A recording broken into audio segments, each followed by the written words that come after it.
Hello बच्चों, let's read this question. Question says statement one is let a vector is equal to i cap plus 2j cap minus 3k cap and b vector is equal to 2i cap plus j cap minus k cap. then the vector x vector satisfying a vector cross x vector is equal to a vector cross b vector and a vector dot x vector is equal to 0 is of length square root 10. Statement 2 is if p vector q vector r vector are non-zero distinct vectors such that p vector cross q vector is equal to p vector cross r vector, then p vector is parallel to q vector minus r vector. Option A is statement 1 is true, statement 2 is true, and statement 2 is correct explanation for statement 1. Option B is statement 1 is true, statement 2 is true, and statement 2 is not the correct explanation for statement 1. Option C is statement 1 is true, statement 2 is false. Option D is statement 1 is false, statement 2 is true. सबसे पहले हम discuss करेंगे अपना की concept, and की concept is if m vector and n vector are two non-zero vectors such that m vector cross product with n vector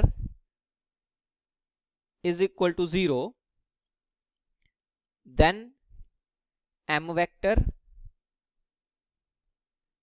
is parallel to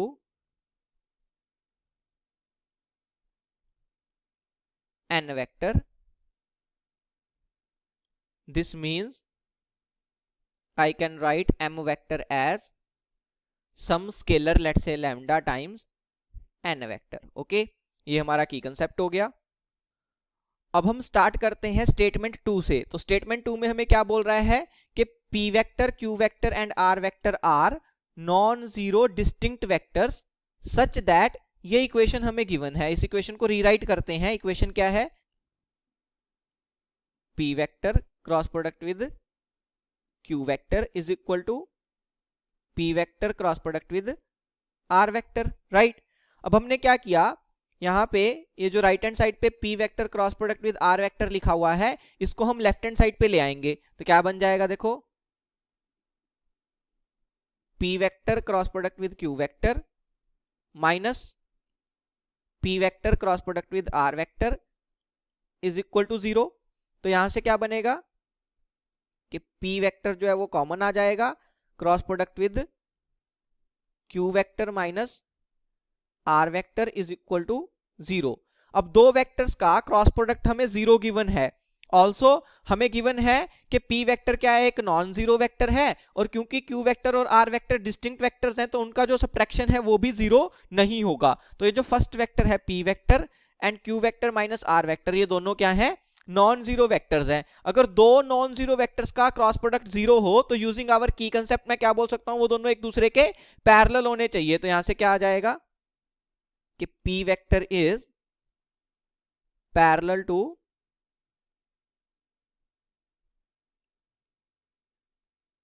q vector minus r vector. Right, ये मैं बोल सकता हूं. अब statement 2 में यही बोल रहा है कि p vector is parallel to q vector minus r vector. So I can say that statement 2 is true. Statement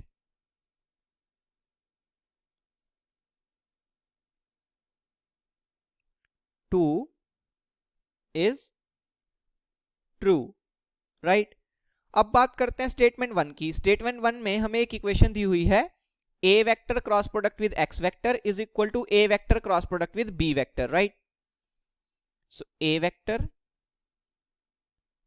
cross product with x vector is equal to a vector cross product with b vector.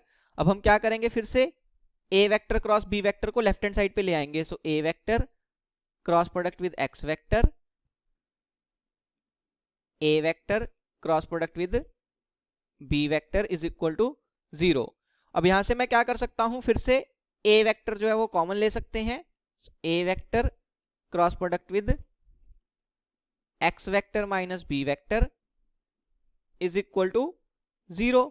Right, अब फिर से दो vectors का cross product जो है वो zero आ गया, एक है ए वेक्टर, एक है x vector minus B vector. तो दो वेक्टर्स का अगर क्रॉस प्रोडक्ट जीरो हो तो मैं क्या बोल सकता हूं, दोनों एक दूसरे के पैरेलल होंगे, और एक वेक्टर को हम एक्सप्रेस कर सकते हैं in terms of second vector, M vector is equal to lambda times N vector, right. तो मैं क्या करूंगा, मैं ए वेक्टर को लिख लूंगा, A vector is lambda times X vector minus B vector, right. अब यहां से मैंने क्या किया, लैम्डा को मैं लेफ्ट हैंड साइड पे डिनोमिनेटर में ले आया और 1 बाय लैम्डा को एक नया कांस्टेंट लेट से अज्यूम कर लिया म्यू। तो मेरे पास क्या बन जाएगा कि mu times a vector is equal to x vector minus B vector. अब अगर मैं एक्स वेक्टर को अज्यूम कर लेता हूं, late say x1 i cap plus y1 j cap plus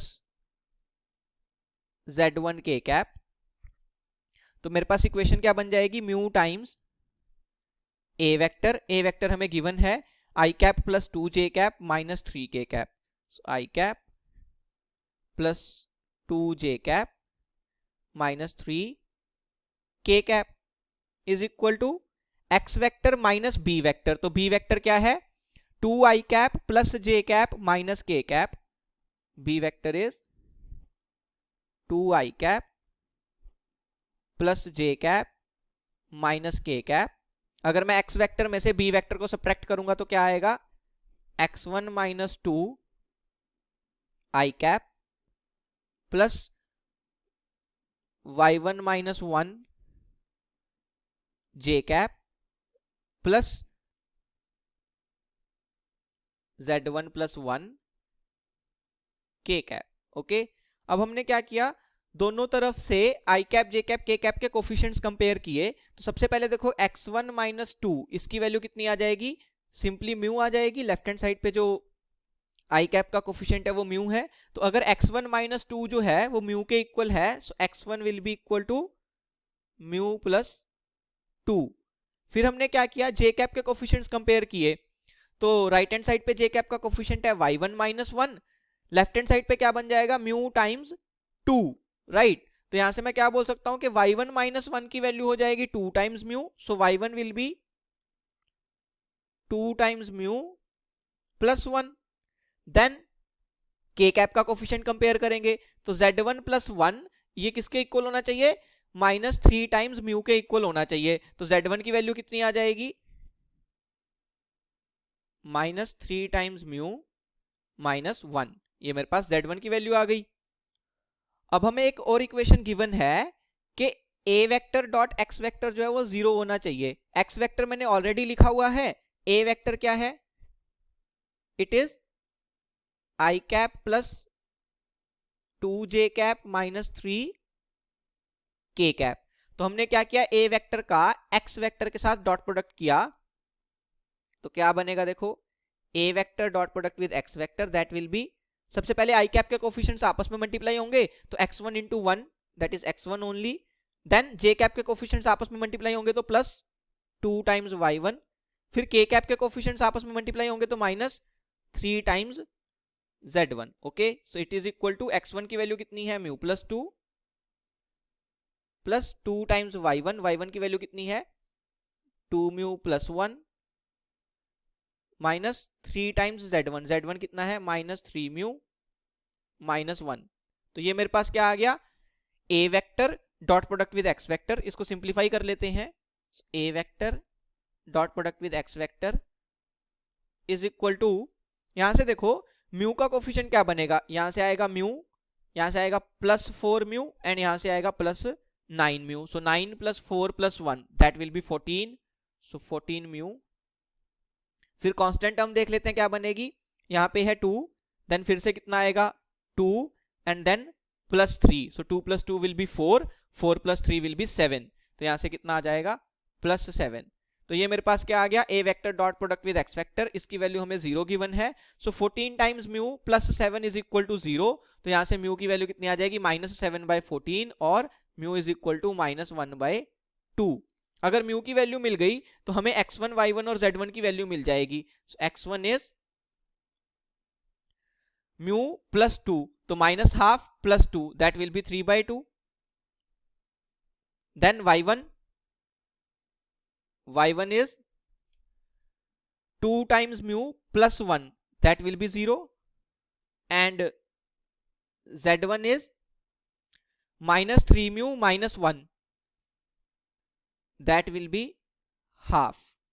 तो यहां से मेरे पास x वेक्टर क्या आ जाएगा, 3/2 i कैप, j कैप का कोफिशिएंट 0 हो गया, प्लस 1/2 k कैप. हमें क्या चाहिए, लेंथ चाहिए x वेक्टर की, means magnitude of x vector चाहिए. So magnitude of x vector will be square root of i cap के कोफिशिएंट का स्क्वायर, i कैप का कोफिशिएंट है 3/2 तो उसका स्क्वायर हो जाएगा 9/4, प्लस j कैप के कोफिशिएंट का स्क्वायर, j कैप का कोफिशिएंट तो 0 है, देन k कैप के कोफिशिएंट का स्क्वायर, k कैप का कोफिशिएंट है 1/2 तो उसका स्क्वायर हो जाएगा 1/4, which will be equal to 9/4 plus 1/4 that will be 10/4. 10/4 का हम स्क्वायर रूट ले लेंगे तो क्या बन जाएगा, स्क्वायर रूट 10/2. तो x वेक्टर की जो लेंथ आ रही है वो कितनी आ रही है, रूट 10/2. और हमें स्टेटमेंट 1 में क्या बोल रहा है कि लेंथ कितनी होनी चाहिए, स्क्वायर रूट 10 होनी चाहिए. तो मैं क्या बोल सकता हूं कि स्टेटमेंट 1 जो है वो फॉल्स है, स्टेटमेंट 2 ट्रू आई थी. तो कौन सी ऑप्शन मैच कर जाएगी, option D, statement 1 is false, statement 2 is true. So option D is my final answer. Hope you understood it well. Best of luck. Thank you.